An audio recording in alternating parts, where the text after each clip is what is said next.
Hello everybody and welcome back to the Readiness channel. We're going to do something a little bit different today. We're going to emphasize preparedness or readiness and just the simple things that we do in our lives on a daily basis.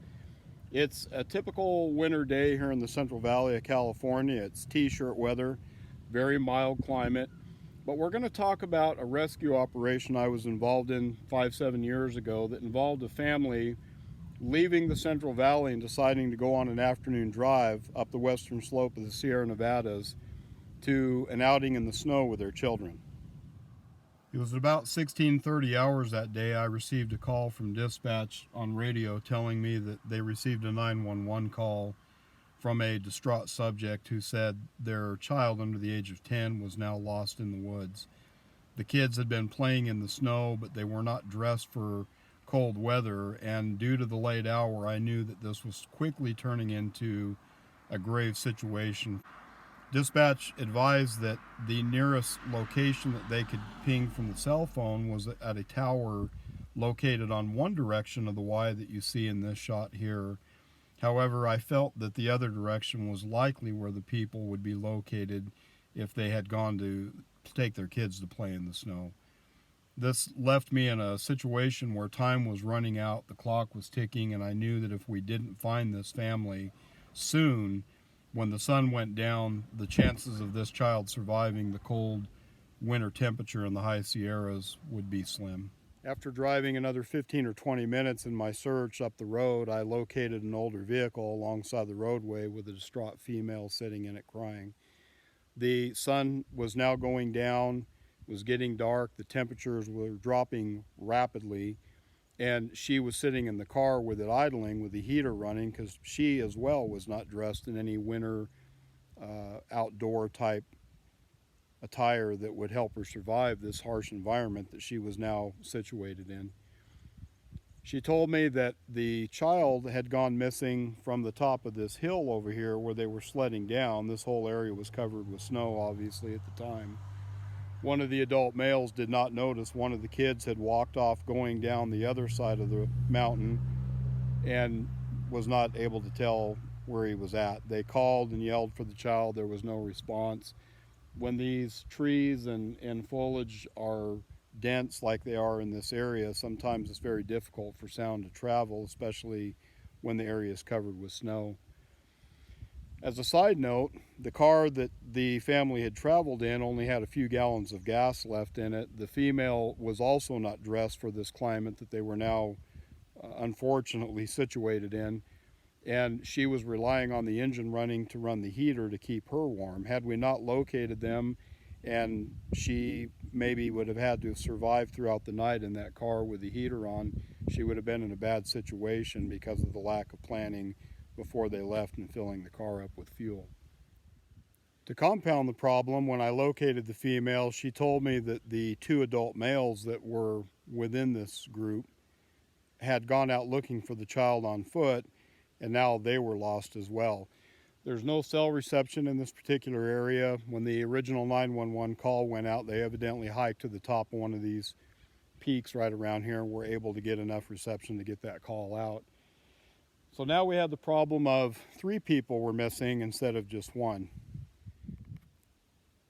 While driving to this area in my search, I became acutely aware of the fact that time was not in our favor to save the life of this small child. Luckily, our helicopter had been recently retrofitted with the necessary equipment to fly at night and navigate in this mountainous terrain. I was able to get that started heading this way. In order to give the helicopter an origin point for the search, I parked my vehicle right there and turned on my overhead lights. Additionally, the child was last seen in this direction here, so I shined my spotlight that way, and that gave our helicopter an origin point as well as a last direction of travel.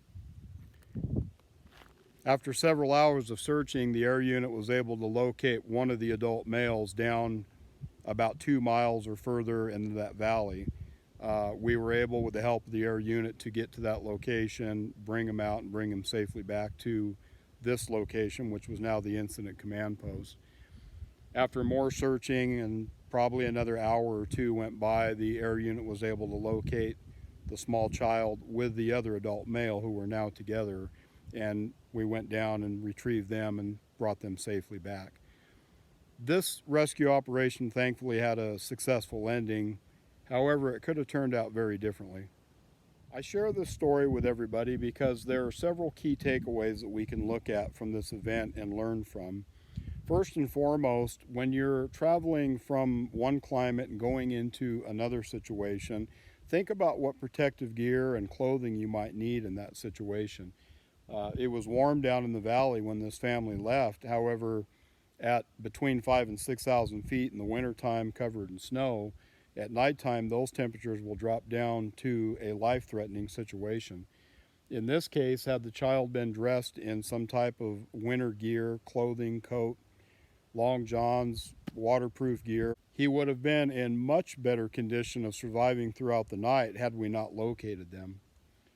Secondly, the female who was stuck in the car, had we not located her, she may have had to rely on the heater to survive and last throughout the night. However, they had just a few gallons of gas in the car and did not fill up before they set out on this journey.